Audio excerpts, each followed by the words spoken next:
Hi world, I am Batman, and this is your protege, Robin. The boy wonder, my partner in crime fighting. We're kind of older than that now. Right. This is volume 2 of a little series we're doing about justifying, clarifying the disinformation that is going on the other side of the globe. In Ukraine. We're trying to give you the truth about Russia's illegal invasion of Ukraine. Right. And the war crimes that Putin has been committing. And there's a lot of disinformation going around. A recap from our last video. If you did not catch it, I just would like to remind the world out there that the disinformation is really absurd. Back they keep saying that there was a bloody coup by the U.S. In 2014 that caused the whole thing. Total bullshit. Viktor Yanukovych was the president at the time of Ukraine, and he was a very corrupt dictator, and he outlawed free speech. He opened fire on how many protesters? There were at least 100 protesters. 100 protesters. Several hundred. And he reversed a free trade thing, that a campaign pledge that he had.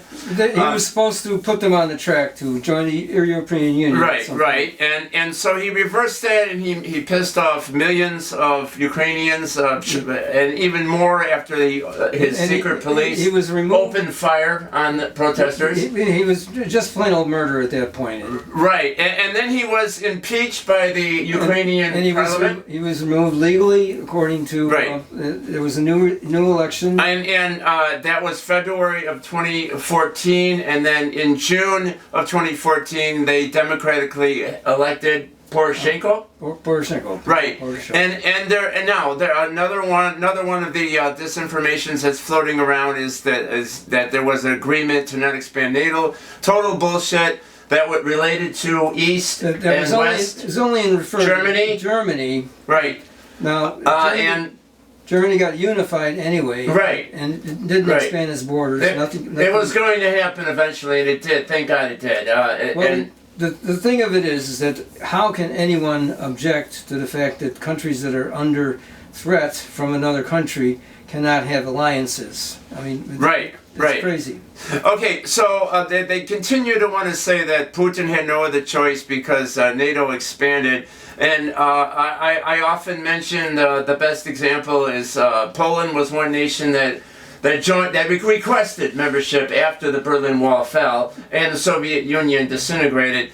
And now I've said this before, and I'll say it again. Poland had 2.5 million butchered by Nazi Germany and 3 million butchered by Soviet Russia at the same time.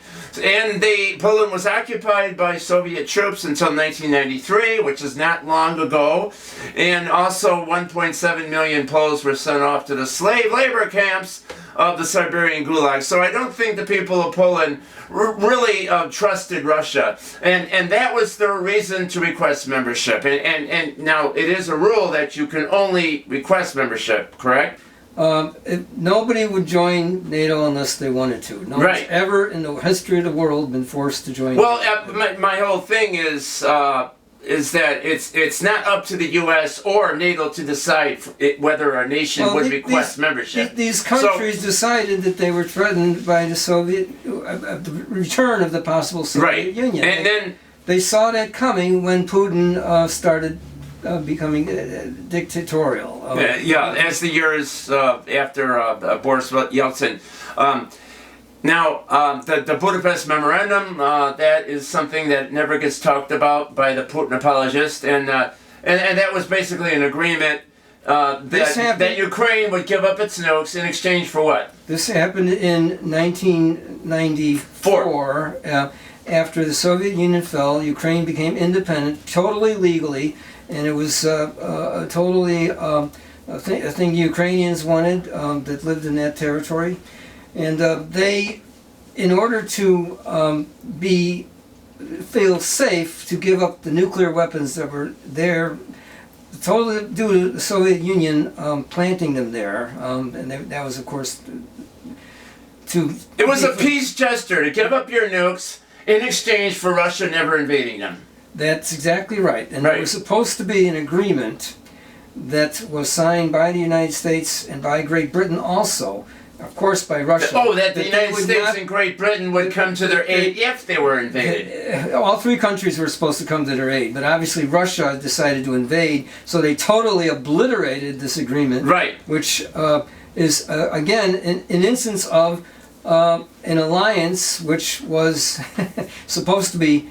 Actually, we were supposed to defend Ukraine, Right, without question. Let's right. put it So that way. the Budapest Memorandum happened, and Regardless of who Russia, invaded the only country that violated it was Russia. Now let's move on to the other disinformation piece that is out there.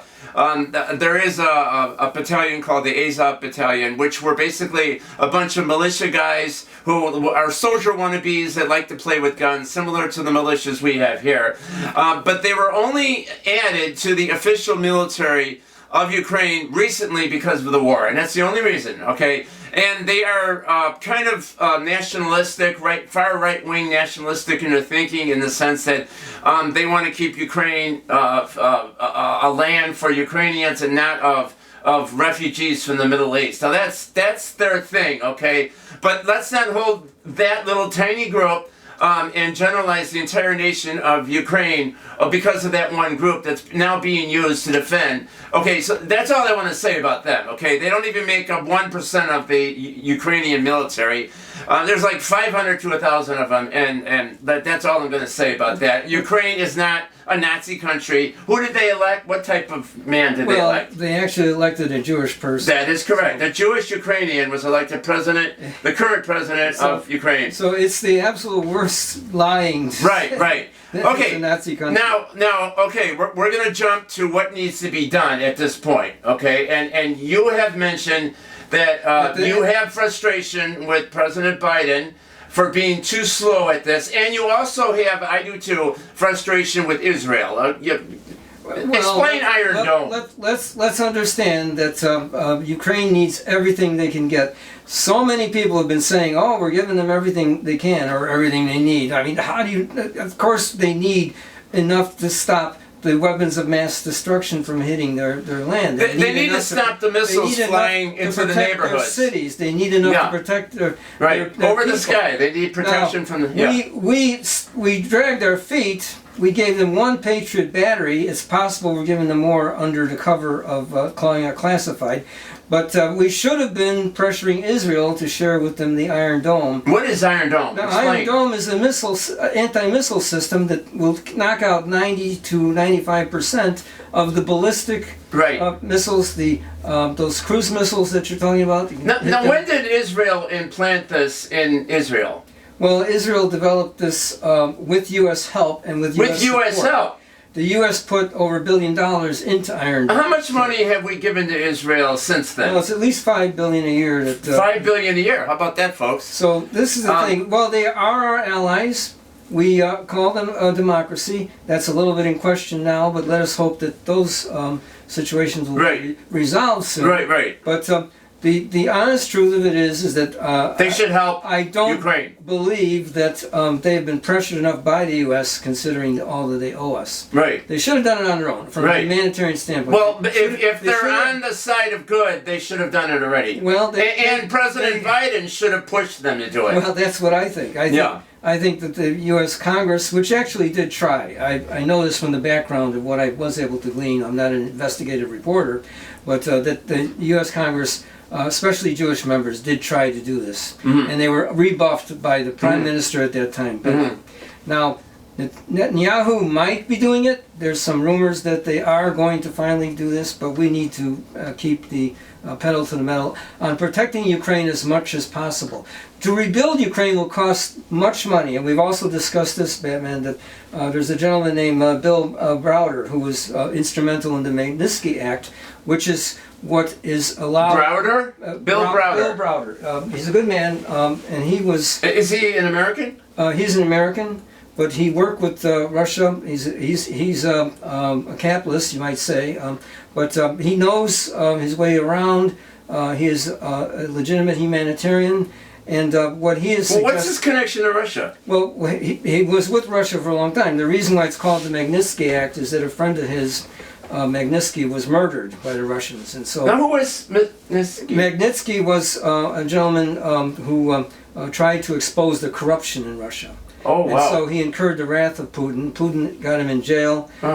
He was unjustly convicted. It's kind of the sort of thing that Trump was trying to do, get Hillary Clinton locked up, that kind of stuff. But Putin successfully did that with Magnitsky. Now, Magnitsky, being that he was killed in prison, and it can't be proved that Putin directly ordered it, but he was in prison due to Putin's machinations.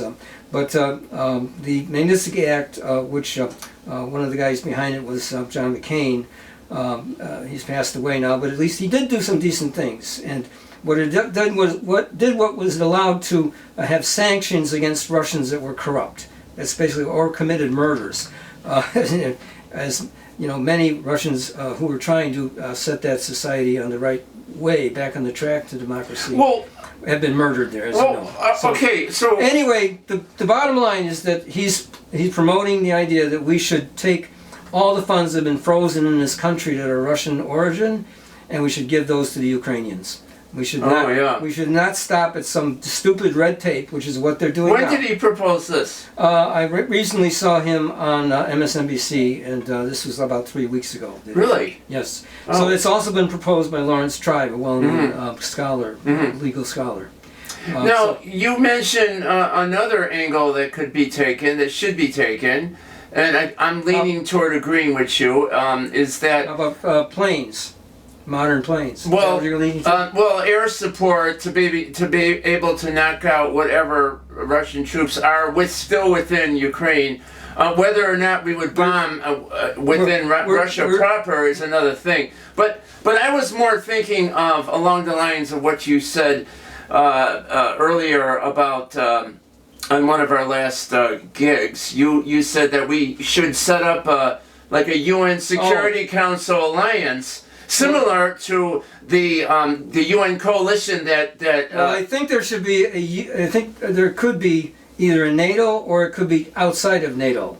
And there could be an initiative which we almost might call Operation Humanitarian Protection or something like that. Which would include members from different nations. It could be UN sponsored, which could be done with a vote of the General Assembly, which would take the Security Council out, which recently Russia actually got named the head of the Security Council because of the stupid rules that go back to right after the Cold War when Russia was given this veto in the Security Council. But if there was a resolution of the entire General Assembly, although that wouldn't have the force of law, that would have the ethical force. Similar to George H.W. Bush back in 1990 when he put together that coalition to kick Saddam Hussein out of Kuwait. Now, I don't want to get into whether that was right or wrong. I'm just going to say he did put a coalition together that included Arab countries, and they deliberately kept Israel out of it because they didn't want to break up the Arab alliance. But now that could be done again, only involving European nations, maybe Turkey and the U.S. could lead this like they led that particular coalition. But don't you think? Or it could be UN led. It could be right.